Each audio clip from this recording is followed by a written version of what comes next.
1ஆம் தேதி. அப்படி இருக்கும்போது நிறைய மாற்றங்கள் நடக்கவிருக்கு. ஒன் பை ஒன் நம்ம மக்களுக்கு என்னெல்லாம் மாறப்போகுது, அவங்க எதில் ரொம்ப உஷாராக இருக்கணும் அப்படின்னு சொல்லி பார்க்கலாம். சில விஷயங்கள் நாம் தெளிவாக சொல்லிடுவோம், சில விஷயங்கள் அவங்க ஃபர்தர் அனௌன்ஸ்மெண்ட்ஸுக்கு வெயிட் பண்ணணும். ஸோ அந்த வகையில் நம்ம முதல்ல பார்க்கும்போது என்னன்னு சொல்லி பார்த்துடலாமா? ஏடிஎம் சார்ஜஸ் பற்றி என்ன சொல்கிறாங்க வருண்? அதாவது இந்த பொதுத்துறை மற்றும் தனியார் வங்கிகளுடைய அவங்களுடைய ஏடிஎம்ல கட்டணங்கள்லாம் மாற்றி அமைக்கிறாங்க.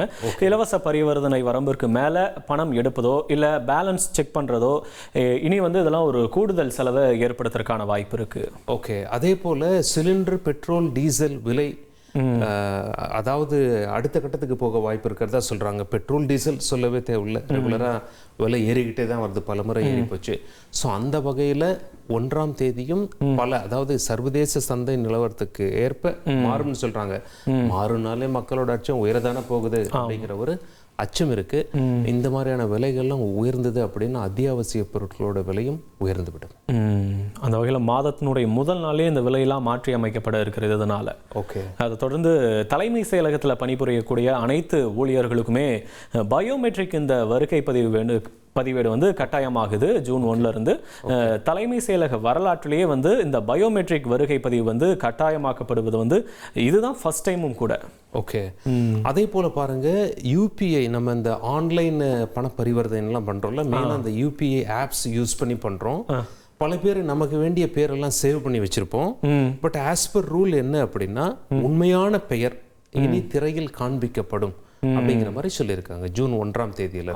இந்த ஆன்லைன் மோசடிகள்லாம் தடுக்கிறதுக்காக இந்த மாதிரி ஒரு சேஞ்சஸ்.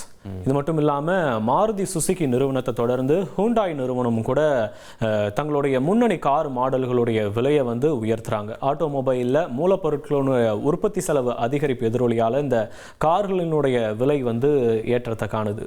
எஸ், தொடர்ந்து வங்கிகளினுடைய நிலையான வைப்பு நிதி வட்டி விகிதங்கள் கூட மாற்றி அமைக்கப்பட இருக்கு. சலீம், சில சிறப்பு எஃப்டி திட்டங்கள்லாம் நிறுத்துறதுக்கான வாய்ப்புகள் கூட இருக்கு. ஓகே ஓகே, அதே போல பாருங்க, ஜூன் 1ஆம் தேதி முதல் பருத்தி இறக்குமதிக்கு அனைத்து சுங்க வரிகளும் மத்திய நிதி அமைச்சகம் தற்காலிகமாக விலக்கு அளிச்சிருக்காங்க. அக்டோபர் 31 வரை இந்த நடைமுறை அமலில் இருக்கும் அப்படின்னு சொல்றாங்க. ஸோ இதனுடைய ஃபாலோ அப் அனௌன்ஸ்மெண்ட் நமக்கு நவம்பர் மாதம் தெரிய வரும். அது மேலும் 45 லட்சம் ரூபாய்க்கு மேலான சொத்து பரிவர்த்தனைகளுக்கு கூட பேன் கார்டு கட்டாயமாக்கப்பட்டது. அப்புறம் கூட்டு மேம்பாட்டு ஒப்பந்தங்கள், அப்புறம் பரிசு பத்திரங்களுக்கு கூட இந்த பேன் கார்டு கட்டாயம்னு கூட அறிவிக்கப்பட்டிருக்கு. ஓகே, ஸோ நம்ம மிக முக்கிய அனௌன்ஸ்மெண்ட்ஸ் எல்லாம் பார்த்துட்டோம். நம்ம சொன்ன தகவலில் நிறைய தகவல், ஃப்ரெஷ் ரேட்ஸ், மக்கள் அந்த அப்டேட்ஸுக்காக காத்திருக்க வேண்டியிருக்கு. இதெல்லாம் ஒரு பக்கம் இருக்கையில் வெயிலை பற்றி ஜனங்க விவாதிக்காத நாளே கிடையாது. அப்படி பார்க்கும்போது நம்ம தமிழகத்தில் 13 இடங்களில் வெயில் சதமடிச்சிருக்கு. அதாவது ஃபாரன்ஹைட் ஸ்கேலில் அதிகரிச்சிருக்கு அப்படிங்கிறத நம்ம பார்க்க முடியுது. அந்த 13 இடங்கள் என்னென்ன அப்படிங்கிறத நம்ம இப்போ ஒன் பை ஒன்னாக பார்த்துடலாங்க வரும். அதாவது நம்ம திரையில் தெரியுது பாருங்க, வேலூரில் 106 டிகிரி ஃபாரன்ஹைட், திருச்சியில் 104 டிகிரி, திருத்தணியில் 104 டிகிரி, சென்னை மீனம்பாக்கத்தில் 104 டிகிரி, கரூர் பரமத்தியில் 103 டிகிரி. இப்படியா 13 இடங்களில் சதமடிச்சிருக்கு இல்லையா? மதுரை நகரத்தில் 102.92 டிகிரி ஃபாரன்ஹீட்டும், தஞ்சையில் 102.2 டிகிரி ஃபாரன்ஹீட்டும், சென்னை நுங்கம்பாக்கத்திலையும் 102.2 டிகிரி ஃபாரன்ஹீட், அப்புறம் மதுரை விமான நிலையத்தையும் அதே மாதிரி 102.2 டிகிரி ஃபாரன்ஹீட் பதிவாகி இருக்கு. நாமக்கல் 101.3 டிகிரி ஃபாரன்ஹீட்டும், நாகையில் 100 டிகிரி ஃபாரன்ஹீட்டும், ஈரோட்டில் 100.4 டிகிரி ஃபாரன்ஹீட், பாளையங்கோட்டையில் 100.22 டிகிரி ஃபாரன்ஹீட்னு மொத்தம் தமிழகத்தில் இன்னைக்கு 13 இடங்களில் வெயில் சதமடித்திருக்கிறத நாம் பார்க்கிறோம். பிரதமர் மோடி அவர்கள் மன் கி பாத்தில் பேசும்போது இது தொடர்பாக என்ன பேசியிருக்காருங்க வருண், என்ன அட்வைஸ் கொடுத்துருக்காரு? இந்த நம்ம பார்த்தோம்ல சதம் அடிக்குது, இந்த மாதிரி வெப்ப அலையிலிருந்து தற்காத்து கொள்ளணும், அதுக்காக தான் சில அறிவுறுத்தல்களை கொடுத்துருக்காரு பிரதமர். என்னன்னா, பாரம்பரிய உணவுகளை நீங்கள் உட்கொள்ளணும் அப்படின்னு பிரதமர் மோடி நாட்டு மக்கள் கிட்ட கேட்டுக்கொண்டு இருக்கிறார். அதிக அளவில் நீர் குடிங்க, தண்ணி குடிங்க, வெளியில் போகிறப்பெல்லாம் ரொம்ப எச்சரிக்கையோடு போங்க அப்படின்னு பிரதமர் மோடி நாட்டு மக்களுக்கு கேட்டிருக்காரு. ஓகே, வெயில் பத்தி பார்த்துட்டோம், மழை பத்தின அப்டேட்ஸும் இருக்குங்க வரும். அதாவது மெட் டிபார்ட்மெண்ட் என்ன சொல்லியிருக்காங்க அப்படின்னா 16 இடங்கள்ல கனமழைக்கு வாய்ப்பு இருக்கிறதா சொல்றாங்க. அது என்னென்ன இடங்கள் அப்படின்னு சொல்லி இப்ப நம்ம பார்த்துடலாம். நீலகிரி, கோவை, திருப்பூர், திண்டுக்கல், தேனி, கரூர், நாமக்கல், ஈரோடு மாவட்டங்கள்ல கனமழைக்கு வாய்ப்பு இருப்பதா சொல்லியிருக்காங்க. சேலம், கிருஷ்ணகிரி, தர்மபுரி, திருச்சி, திருவண்ணாமலை, திருப்பத்தூர், வேலூர், ராணிப்பேட்டை மாவட்டங்கள்லையும் கனமழை பெய்யக்கூடும் அப்படின்னு சொல்லி வானிலை ஆய்வு மையம் எச்சரிக்கை விடுத்திருக்காங்க.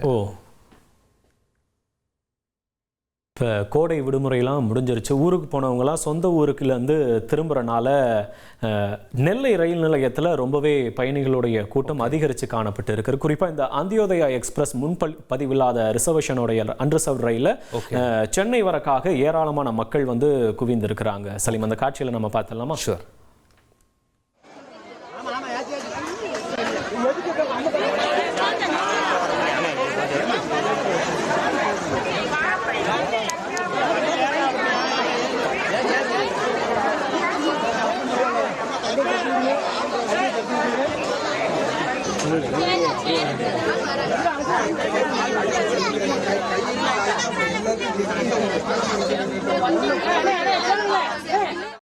ட்ரெயினில் பயணிகள் இந்த நெருக்கடி நிலையை சந்திக்கிறாங்க. அப்புறம் இதே மாதிரி ஃப்ளைட் பேசஞ்சர்ஸும் ஒரே நேரத்தில் எல்லாம் விடுமுறை முடிஞ்சு அவங்க பயணிக்கிறதுனால ஃப்ளைட் விலையும் தாறுமாறாக உயர்ந்திருக்கிறதா சொல்கிறாங்க.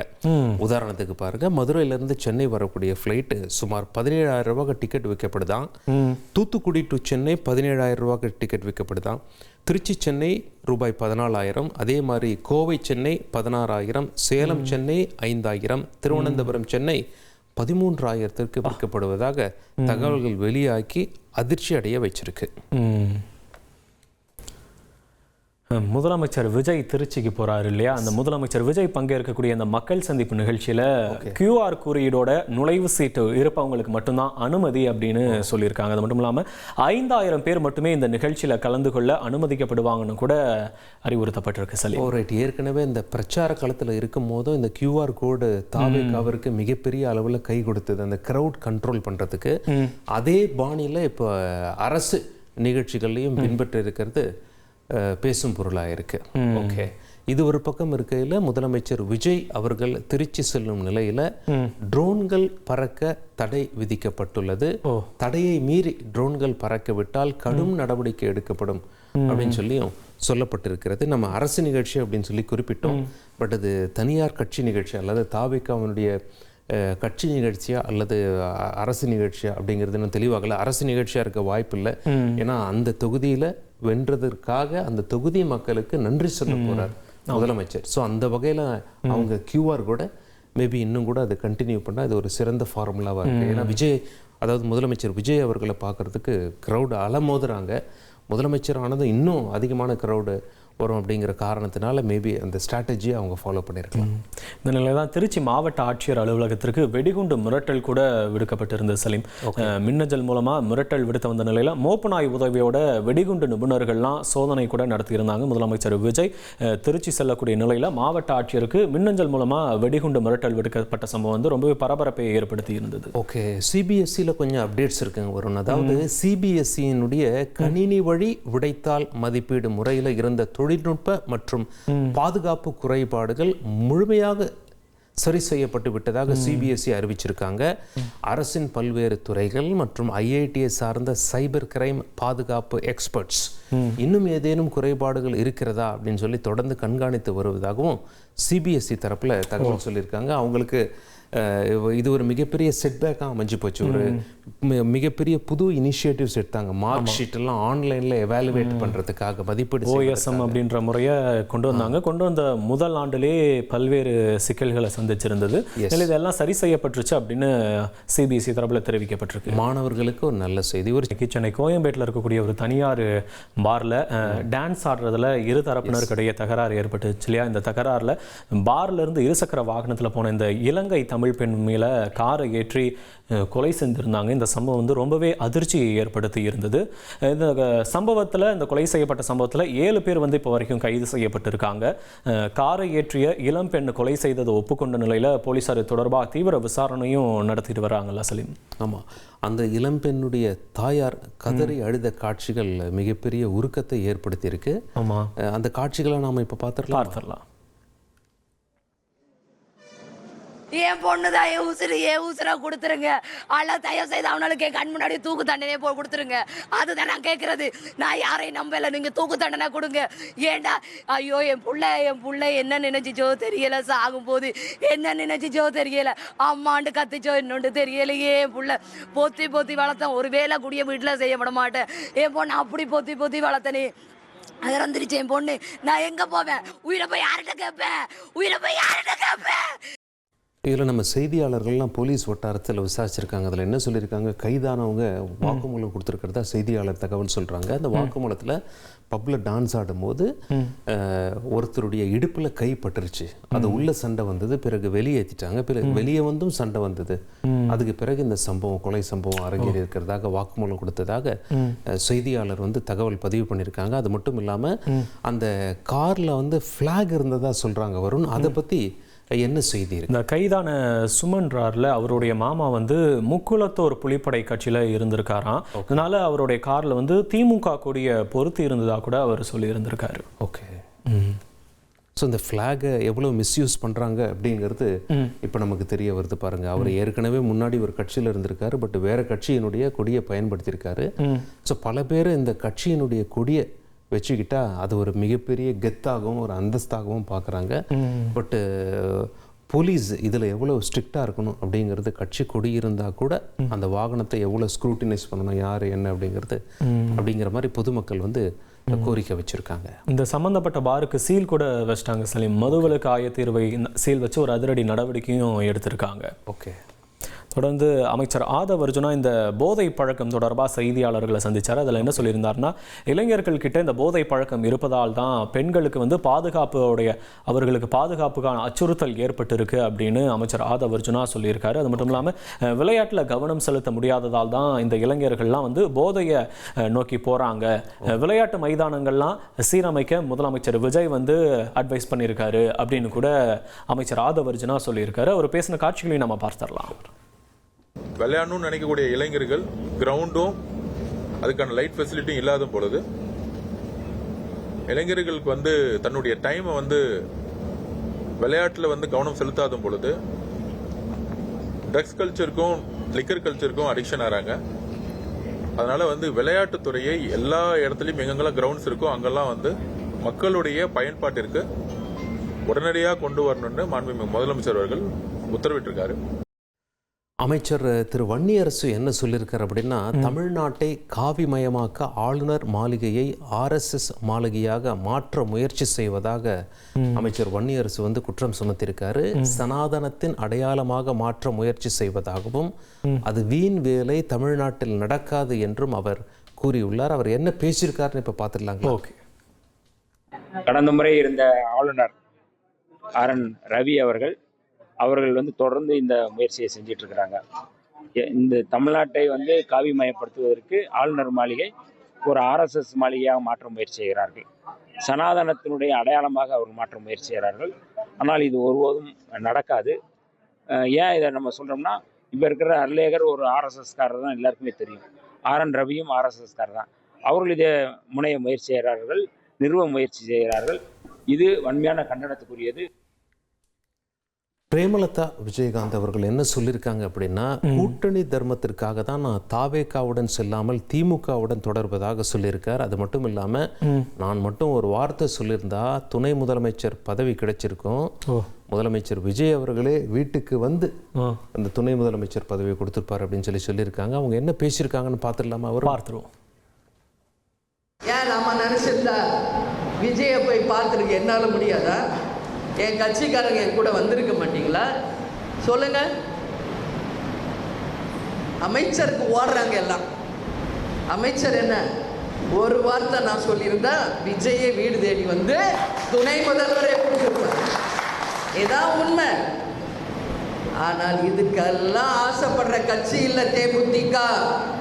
என்றைக்கும் நாம் கொண்ட கொள்கை, அந்த கூட்டணி தர்மம், நாம் எடுத்துக்கொண்ட அந்த பாதையில் என்றைக்கும் நாம் உறுதியாக இருப்போம் என்பதற்கான அத்தாட்சி இதுதான்.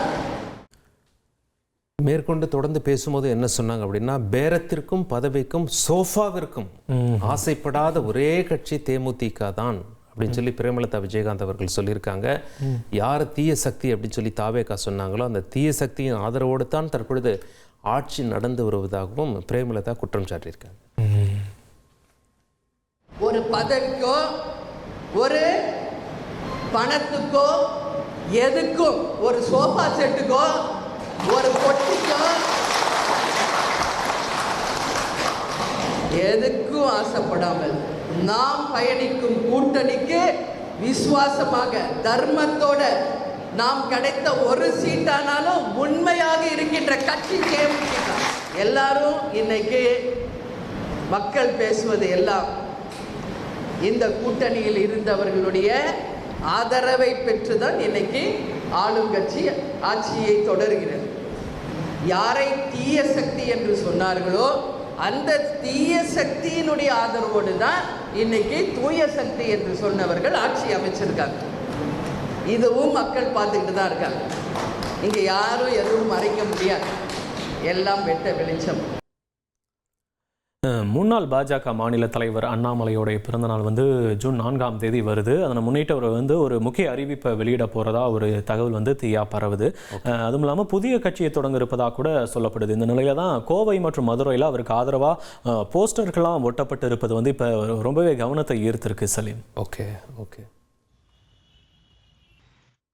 உடல்நலக்குறைவால் காலமான நடிகரும் ரேசருமான அஜித்குமார் அவர்களின் தாயார் உடல் தகனம் செய்யப்பட்டது. பெசன்ட் நகர் மின் மயானத்தில் நடைபெற்ற இறுதி சடங்குல நடிகர் அஜித்குமாரின் குடும்பத்தினர் மற்றும் நெருங்கிய திரை நட்சத்திரங்கள் பங்கேற்று இறுதி அஞ்சலி செலுத்தினர். அந்த காட்சிகளை நாம தற்பொழுது பார்க்குறோம்.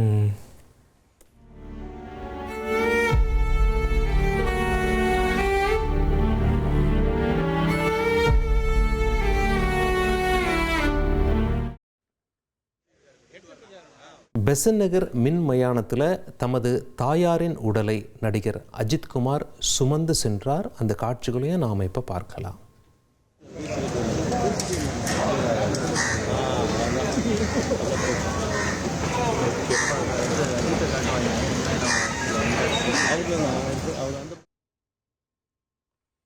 அது மட்டும் இல்லை வருண், அதாவது நடிகர் அஜித்குமார் அவர்கள் அந்த பெசன்ட் நகர் மின் மயானத்தில் வரார் அப்படின்னு சொல்லி தெரிஞ்சதும் போலீஸார் சுமார் 200 பேர் பாதுகாப்பு பணியில் அவர் வீட்டிலேருந்து பெசன்ட் நகர் வரைக்கும் பாதுகாப்பு பணியில் இருந்தாங்க. அந்த 200 பேருக்கும் நடிகர் அஜித்குமார் அவர்கள் நன்றி தெரிவித்து கொண்டார். அந்த காட்சிகளையும் நாம் இப்போ திரையில் பார்த்துட்ருக்கோம். சலீம், இந்த நாமக்கல் மாவட்டம் திருச்செங்கோட்டில் அர்த்தநாதீஸ்வரர் கோயில் தேர் திருவிழானப்போ தேர் சக்கரத்தில் சிக்கி ஒரு இளைஞர் ஒருத்தர் வந்து உயிரிழந்தார். இந்த தேர் சக்கரத்திற்கும் சுவருக்கும் நடுவில் 2 மாணவர்கள் வந்து சிக்கிக்கிட்டாங்க. இதில் வந்து ஒரு மாணவர் வந்து சிகிச்சை பலனின்றி உயிரிழந்தார். சலீம், அந்த காட்சிகளை நம்ம பார்த்துடலாம்.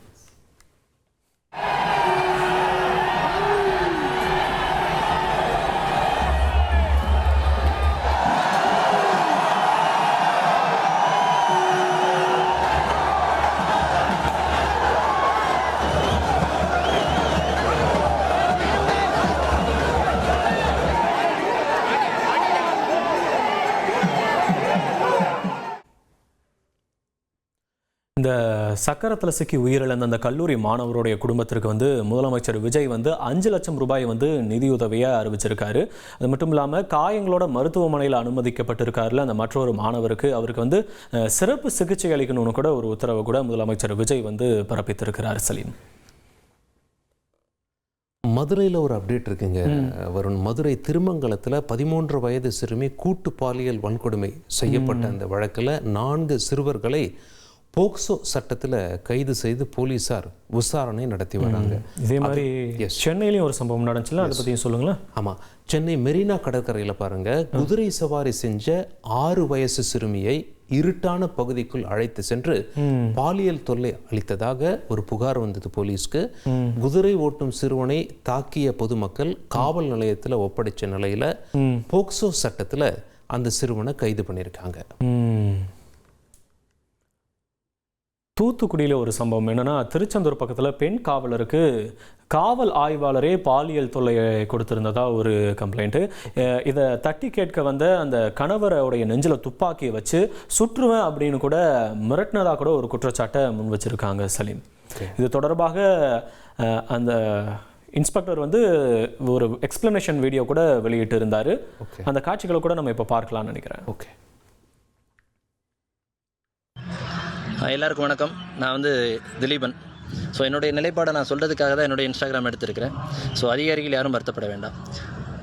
ஸோ இப்போது பாலியல் புகார் வன்கொடுமை அப்படின்றத விட பாலியல் புகார்னு சொல்லியிருக்கிறாங்க.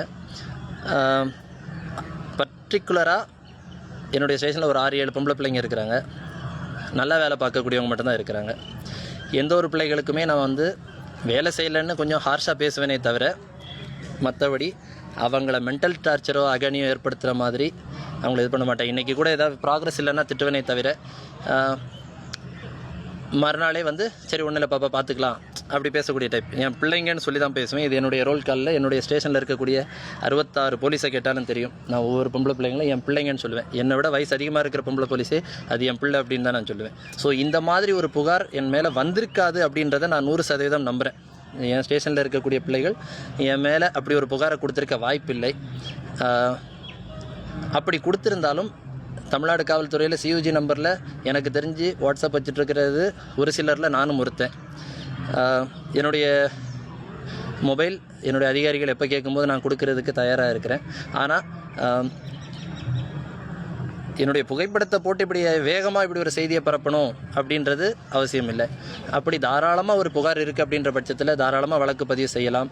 அதில் உண்மைத்தன்மை என்னன்றதை விசாரிச்சுக்கிட்டு என்னுடைய உண்மைத்தன்மையை வெளி உலகுக்கு இதே ஊடகங்கள் வேகமாக சொல்லிட்டாங்கன்னா எனக்கு ரொம்ப நல்லா இருக்கும். அந்த ஸ்டேஷனில் ஒரு 66 போலீஸ் இருக்கிறாங்க. அந்த 66 போலீஸில் யாராவது ஒரு போலீஸ் அவன் அப்படி பண்ணியிருப்பான் அப்படின்னு ஒரு ப்ரெசம்ஷன் போனால் கூட நான் இந்த வேலையை விட்டு போகிறதுக்கு நான் தயார்.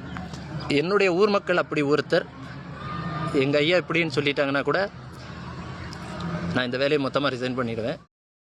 நெல்லையில் அதிர்ச்சி ஊட்டக்கூடிய ஒரு சம்பவம் ஒன்று அரங்கேறிச்சு வரும். அதில் இப்போ அப்டேட்ஸ் இருக்குது, நம்ம பார்த்துக்கலாம். நெல்லை தென்காசியில் அடுத்தடுத்து அரங்கேறிய அரிவாள் வெட்டு சம்பவத்தில் நெட்டூரை சேர்ந்த ஐயப்பனை போலீஸார் சுட்டு பிடிச்சிருக்காங்க. காவலரை அரிவாளால் தாக்கி தப்ப முயன்ற போது தற்காப்புக்காக சுட்டதாக போலீஸ் தரப்பில் தெரிவிக்கப்பட்டிருக்கு. அது மட்டும் இல்லை, சரித்திர பதிவேடு குற்றவாளி, அதாவது ஹிஸ்ட்ரி ஷீட்டரான ஐயப்பன் அரிவாளால் வெட்டியதில் தலைமை காவலர் காலில் காயங்களுடன் மருத்துவமனையில் அனுமதிக்கப்பட்டிருப்பதாக போலீஸ் சொல்லியிருக்காங்க. துப்பாக்கி சூட்டில் காயமடைந்த ஐயப்பனுக்கு மருத்துவமனையிலும் சிகிச்சை அளிக்கப்பட்டு வருகிறது. நெல்லை மற்றும் தென்காசி மாவட்டங்களில் நடந்த அரிவாள் வெட்டு சம்பவம் தொடர்பாக மேலும் 2 பேரை இப்போ வந்து அரெஸ்ட் பண்ணியிருக்காங்க. இதுவரை 3 சிறுவர்கள் உள்பட 11 பேரை போலீஸார் அரெஸ்ட் பண்ணியிருக்காங்க. வரும் காஞ்சிபுரத்தில் ரொம்ப பெரிய ஃபயர் ஆக்சிடென்ட் நடந்தது சலீம். கரெக்டாக ஸ்ரீபெரும்புதூர் பக்கத்தில் கார் உதிரிப்பாக தொழிற்சாலையில் தான் இந்த ஒரு பயங்கர தீ விபத்து ஏற்பட்டு இருந்துச்சு. இந்த தீ விபத்தில் 100 கோடி ரூபாய் மதிப்பிலான பொருட்கள் வந்து இந்த தீயில எரிந்து சேதமடைஞ்சிருக்கு. அந்த தீ விபத்து காட்சிகளை நம்ம தற்போது திரையில் பார்த்துட்ருக்கோம்.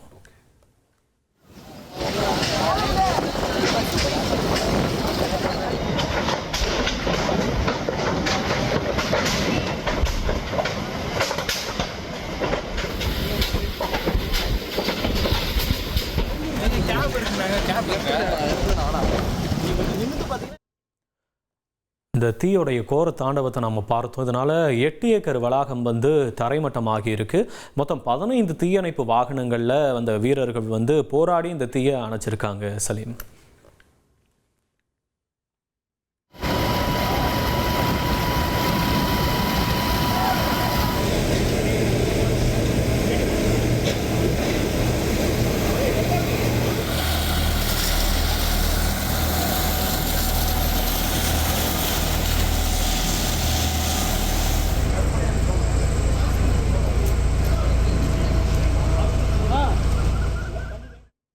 ஸ்ரீபெரும்புத்தூரில் நடந்த ஃபயர் ஆக்சிடென்ட் பற்றி சொன்னீங்க வரும். இதே போல் மதுரையில் ஒரு ஃபயர் ஆக்சிடென்ட் சோஃபா தயாரிக்கிற கம்பெனியில், அதாவது மதுரை புதூர் காந்திபுரம் பகுதியில் சோஃபா தயாரிப்பு நிறுவனத்தில் பயங்கர தீ விபத்து ஏற்பட்டது. தீ விபத்தால் வானுயர புகை எழுந்த நிலையில் பல லட்சம் ரூபாய் மதிப்பிலான சோஃபாக்கள் தீயில கருகிடுச்சு அப்படின்னு சொல்கிறாங்க. அந்த காட்சிகளும் பார்த்துடலாமா? பார்த்துடலாம்.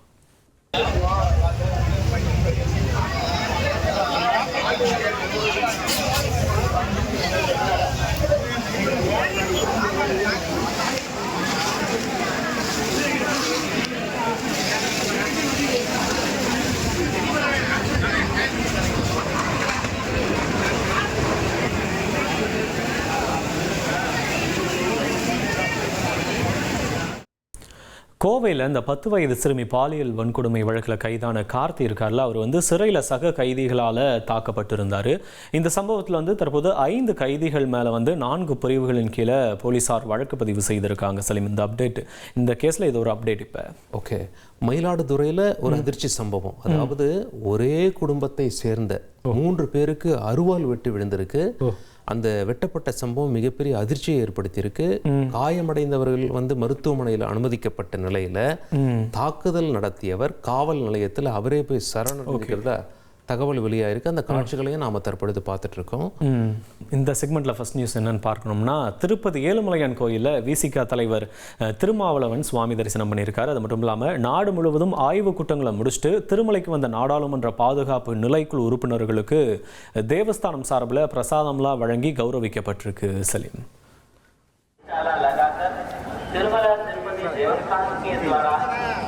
ಪರಮ ಪವಿತ್ರವಾದವು ಭಕ್ತರು ಪಾದರಕ್ಷೆಗಳೊಂದಿಗೆ ನಡೆಯಬಾರದೆ.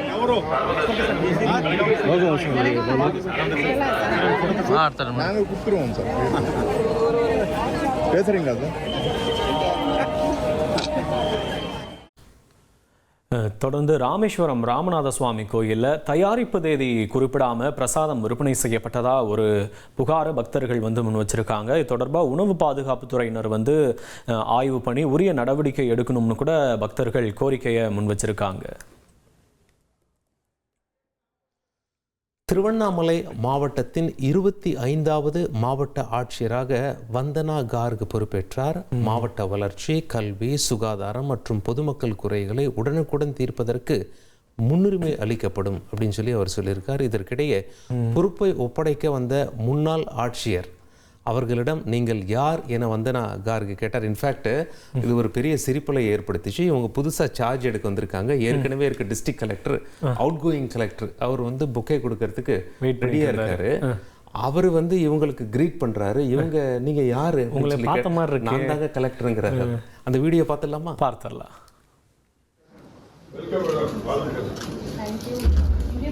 நான் தான் கலெக்டர்.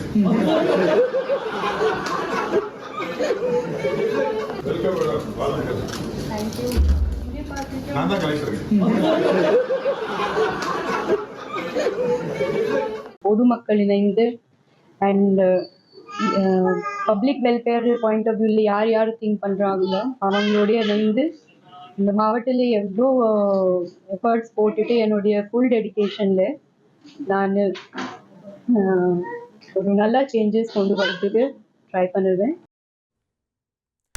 சென்னை நேரு விளையாட்டரங்கில் இசையமைப்பாளர் இளையராஜாவினுடைய இசை நிகழ்ச்சி ரொம்பவே விமரிசையாக நடந்துச்சு. சலீம், பல்வேறு பகுதிகளில் இருந்துமே ஏராளமான ரசிகர்கள்லாம் குவிந்து அந்த இசை நிகழ்ச்சியை பார்த்து கொண்டாடிட்டு போயிருக்காங்க. இதில் இயக்குனர் கஸ்தூரி ராஜா பேசினார். அவர் என்ன சொல்லியிருக்காரு? அவர் என்ன சொல்லியிருக்காருன்னா, இந்த நெல்லை கவின் மரணத்திற்கு காதல்ன்ற அந்த கொடிய செயல் தான் காரணம் அப்படின்னு தான் இந்த இயக்குனர் கஸ்தூரி ராஜா சொல்லியிருக்காரு. படிக்க போனால் படி, கல்யாணம் அப்படின்ற நிலை வந்துச்சுன்னா அப்பா அம்மா கிட்ட விட்டு உனக்கு என்ன வேணுமோ எல்லாத்தையும் பார்த்து பண்ணுவாங்க அப்படின்னு சொல்லியிருக்காரு. அவர் பேசின காட்சிகளையும் நம்ம இப்போ பார்க்கலாம். கவின்கிற ஒரு கொலை செய்யப்பட்ட சம்மதமா, ஏன் அந்த பையன் எப்படி படிக்க வேண்டிய பையன், எப்படி படித்த பையன், எவ்வளோ கஷ்டப்பட்டு உத்தியோகத்துக்கு போன பையன், இவங்களை குறை சொல்ல முடியுமா, அவங்களை குறை சொல்ல முடியுமா? யாரையும் சொல்ல முடியாது. அந்த துர்மரணத்திற்கு ஒரே காரணம் காதல் என்று சொல்லப்படும் அந்த கொடிய செயல்தான். படிக்க போனா படிக்க போ, வேலைக்கு போனா வேலைக்கு போ, கல்யாணம்ங்கிற பேர் வரும்போது அப்பா அம்மா கிட்ட விடு. வளர்ந்த நாடான அமெரிக்காவில் அரேஞ்சு மேரேஜ்னா என்னன்னே தெரியாது. அமெரிக்கா உலகத்தில் ஒரு சூப்பர் பவர், ஒரு மிகப்பெரிய சக்தி. பட் அங்கெல்லாம் போய் அங்கே மக்கள்கிட்ட பேசி பார்க்கும்போது இந்தியாவில் அரேஞ்சு மேரேஜ், பெற்றோர்களால் நிச்சயிக்கப்பட்ட திருமணம் செய்கிறீங்களான்னு ரொம்ப ஆச்சரியமாக அங்கெல்லாம் இந்தியர்கள் கிட்ட கேட்பாங்க. ஏன்னா அவங்க ஊரில் அரேஞ்சு மேரேஜ்னு ஒன்று கிடையாது. பிடிச்சவங்கள காதல் திருமணம் தான் செஞ்சுப்பாங்க. ஓகே. தொடர்ந்து மதுரை மாவட்டம் அழகர் கோவிலில் இருக்கக்கூடிய 18ஆம் படி கருப்பணசாமி கோயிலில் நடிகர் சூர்யா சாமி தரிசனம் பண்ணார். சமீபத்தில் கூட அவருடைய கருப்பு திரைப்படம் வெளியாகிருந்துச்சு இல்லையா? இது மிகப்பெரிய வெற்றியை பெற்றிருந்தது. அதை தொடர்ந்து தான் அவர் குடும்பத்தோட சாமி தரிசனம் பண்ணியிருக்காரு இந்த கோயிலில். அந்த காட்சிகளை நம்ம பார்ப்போம்.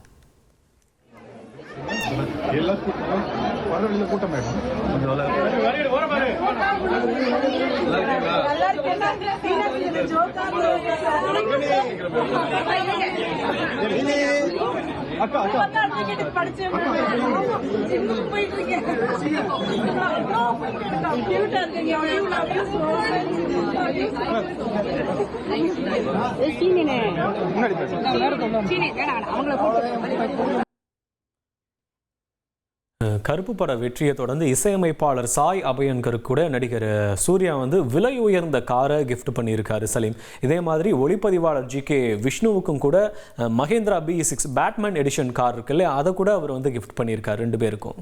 ஓகே.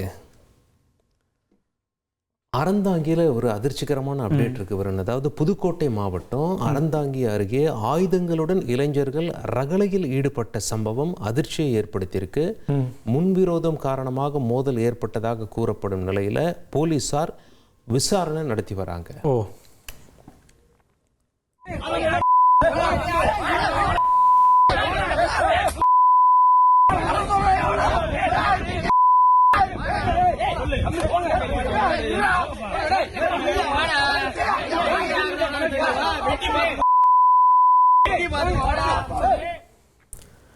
நீலகிரியில் யானை வந்து காரையே கவிழ்த்திருக்கு. எதனாலன்னு பார்க்கும்போது கூடலூர் பக்கத்தில் காரில் மாம்பழம் இருந்திருக்கு. இந்த மாம்பழத்தை சாப்பிட்றதுக்காக இந்த யானை வந்து காரையே கவிழ்த்திருக்கு சலீம். அந்த CCTV காட்சிகள் கூட வெளியாகி இருக்கு, அதை நம்ம பார்த்துடலாம்.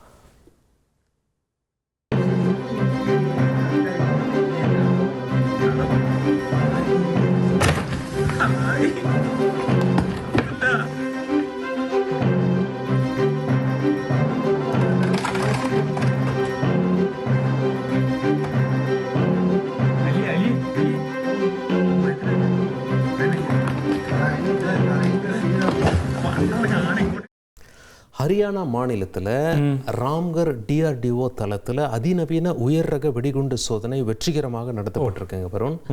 அது மட்டும் இல்லை, டெர்மினல் பேலிஸ்டிக்ஸ் ஆராய்ச்சி ஆய்வகம் விமானப்படை அதிகாரிகள் நேரடி மேற்பார்வையில் இந்த சோதனையானது நடத்தப்பட்டது. அது தொடர்பான காட்சிகளை தான் நாம் தற்பொழுது பார்க்கிறோம். தொடர்ந்து ஹிமாச்சல பிரதேச மாநிலத்தில் பாங்கின்ற பகுதியில் வந்து டூரிஸ்ட் போன கார் வந்து 500 மீட்டர் ஆழம் இருக்கக்கூடிய பள்ளத்தில் கவிழ்ந்து விபத்திற்குள்ளாகி இருக்கு சலீம். இந்த கோர விபத்தில் காரை ஓட்டிட்டு போன டிரைவர் அவர் உட்பட 8 பேர் வந்து அந்த சம்பவ இடத்திலேயே பரிதாபமாக உயிரிழந்தாங்கன்ற ஒரு சோக செய்தி கூட. அதிரடி செய்திகளுக்கு பேர் போன மேற்கு வங்கத்திலிருந்து ஒரு அப்டேட் வந்திருக்கு. மேற்கு வங்கத்தில் அமைச்சரவை ஜூன் 1ஆம் தேதி விரிவுபடுத்தப்பட உள்ளதாக முதலமைச்சர் சுவேந்து அதிகாரி அறிவிச்சிருக்காரு. அங்கே தலைமையகத்தில் காலை 11 மணிக்கு 35 புதிய அமைச்சர்கள் பதவியேற்க உள்ளனர் அப்படிங்கிற அந்த செய்தியும் வந்திருக்கு. மேற்கு வங்கத்தில் சர்ச்சை அப்படின்னு சொல்லி நாம் சொல்லியிருந்தோம். மேற்கு வங்க மாநிலம், அங்கே மாநிலத்தில் திரிணாமுல் காங்கிரஸ் MP கல்யாண் பானர்ஜி மீது மர்ம நபர்கள் தாக்குதல் நடத்திய சம்பவம் பரபரப்பை ஏற்படுத்தியிருக்கு. தேர்தலுக்கு பிந்தைய வன்முறைகள் மற்றும் TMC தொண்டர்கள் கைது செய்யப்பட்டதற்கு எதிராக மனு அளிக்க வந்தபோது இந்த தாக்குதல் நடத்தப்பட்டிருக்கு. அந்த காட்சிகளை தான் நாம் தற்பொழுது பார்க்குறோம். நேற்றைய தினம்தான் மம்தா பானர்ஜி அவர்களின் நெருங்கிய உறவினரான MP அபிஷேக் பானர்ஜி, கட்சியிலையும் மிக செல்வாக்கு மிக்கவர், நிழல் சீஃப் மினிஸ்டர் அப்படின்னு சொல்லி சொல்லுவாங்க அவரை. இதுக்கு முன்னாடி அதாவது TMC ஆட்சியில அவர் மீது முட்டைகளை வீசியும் கற்களை கொண்டும் கடுமையாக தாக்குதல் நடத்தினாங்க. அதுக்கு பிறகு இன்னொரு MP மேலேயும் தாக்குதல் நடத்தப்பட்ட காட்சி அங்க மிகப்பெரிய அதிர்வலைகளை ஏற்படுத்தியிருக்கு.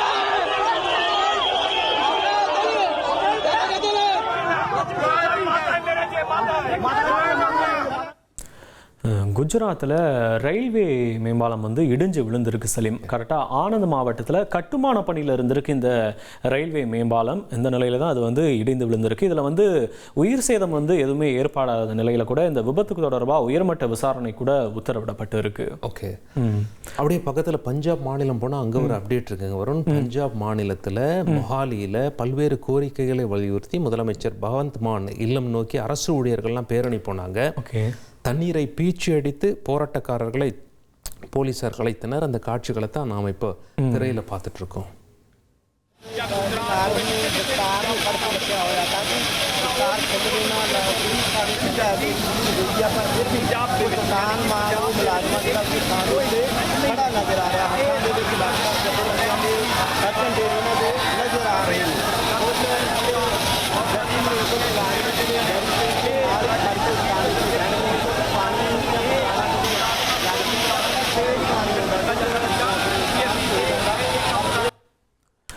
ராஜஸ்தான் மாநிலம் ஜெய்சால்மரை கடுமையான மணல் புயல் வந்து தாக்கி இருக்கு சலீம். வானளவுக்கு எழுந்த அந்த புழுதியால் மக்கள் வந்து ரொம்பவே பயந்துருக்காங்க. அந்த காட்சிகளை பார்த்துடலாம் நம்ம.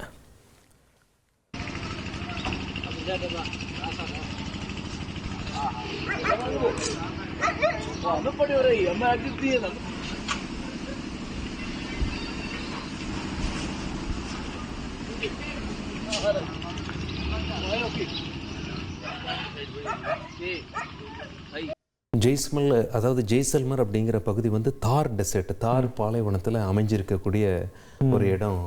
ரொம்ப அழகாக இருக்கும். பட் இந்த மாதிரி வந்து மணல் புயலுக்கும் அது வந்து பெயர் போன இடம்.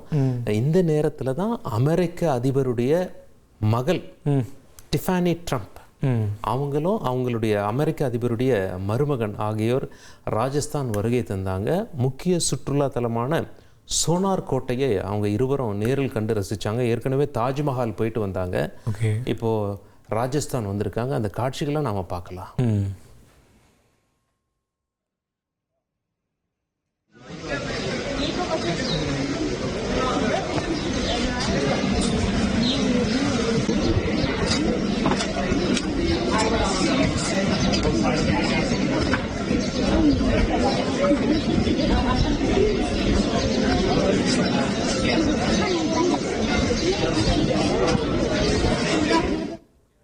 இந்தியாவினுடைய முன்னணி ஆண்கள் இரட்டையர் வீரர்களான சாத்விக் மற்றும் சிராக் வந்து 2 ஆண்டுகளுக்கு அப்புறமா மறுபடியும் சர்வதேச பட்டம் என்று சாதனை படைச்சிருக்காங்க. சிங்கப்பூரில் நடந்துச்சுல இந்த ஒரு போட்டி, அதனுடைய இறுதி சுற்றில் இந்தோனேஷிய ஜோடியை வீழ்த்தி இந்த சாம்பியன் பட்டத்தை அவங்க கைப்பற்றி இருக்காங்க. சலீம், நடிகர் சிம்பு அப்படின்னாலே சுவாரஸ்யம் தான். குழந்தையோட விளையாடுற மாதிரி ஒரு வீடியோ போட்டிருக்காரு. அந்த வீடியோவை நம்ம பார்த்துடலாமா? பார்த்துடலாம்.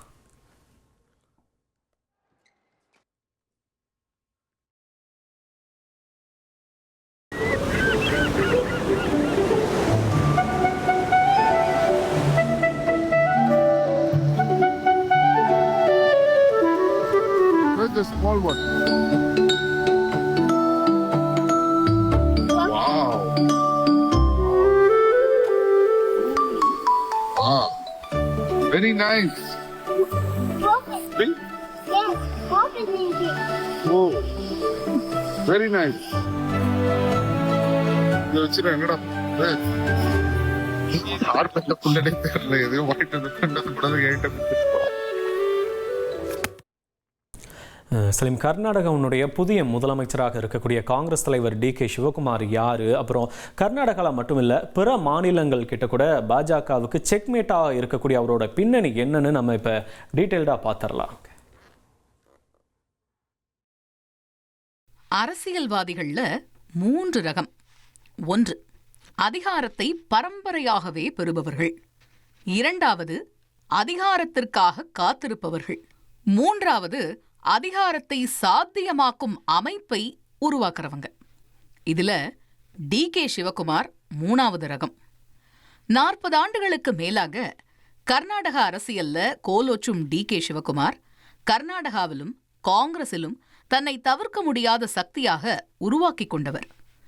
எளிய கிராமத்தில் இருந்து வந்தேன், இங்கு யாரும் எனக்கு எதையும் தந்துவிடவில்லை, எல்லாவற்றையும் படிப்படியாக கற்றேன், என்னை உருவாக்கி கொண்டேன் என்று தனது அரசியல் பயணம் பற்றி சொல்வார் DK சிவகுமார்.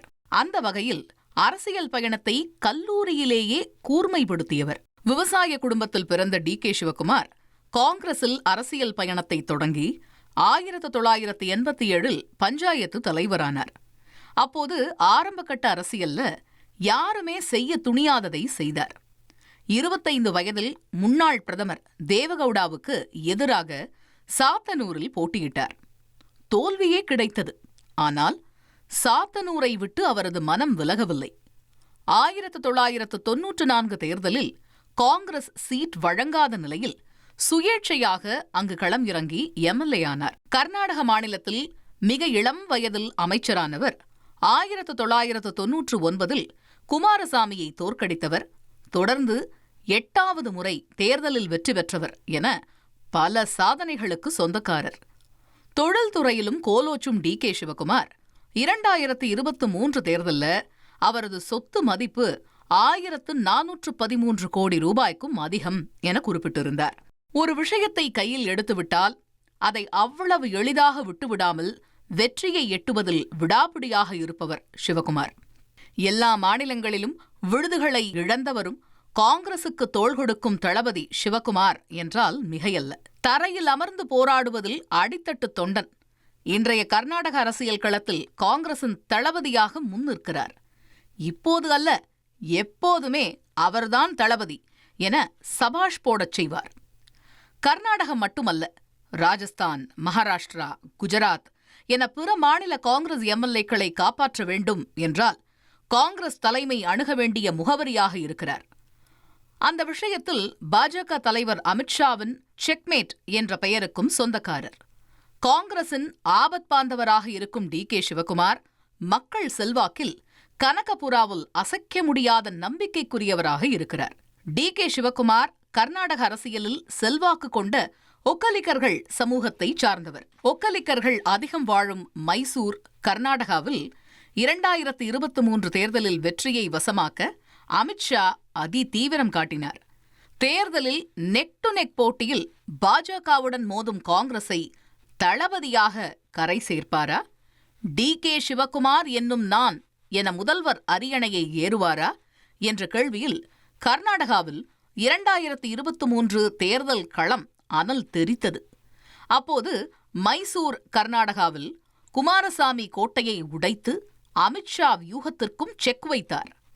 கர்நாடகாவில் 224 இடங்களில் 135 இடங்களை பிடித்து காங்கிரஸ் மகத்தான வெற்றியை வசமாக்கியது. அப்போதே டி.கே. சிவகுமார் கர்நாடக முதல்வராவாரா என்ற கேள்வி மேலோங்கியது. ஆனால் மாநிலத்தில் பிற்படுத்தப்பட்டோர் கூட்டமைப்பான அஹிந்தாவில் செல்வாக்கு கொண்ட சித்தராமையா முதல்வர் ஆனார். அப்போது 2.5 ஆண்டுகளுக்கு பிறகு சிவகுமார் சிஎம் ஆக்கப்படுவார் என பேசப்பட்டதாக தகவல் வெளியானது. அரசியலில் நம்பிக்கைதான் எல்லாமே. மக்கள் உங்களை நம்பினால் அவர்கள் உங்களுக்கு துணை நிற்பார்கள் என அமைதியாக இருந்த சிவகுமார் நீண்டகால காத்திருப்புக்கு பின்னர் தனது உரிமையாக முதல்வர் அரியணையை பெற்றிருக்கிறார்.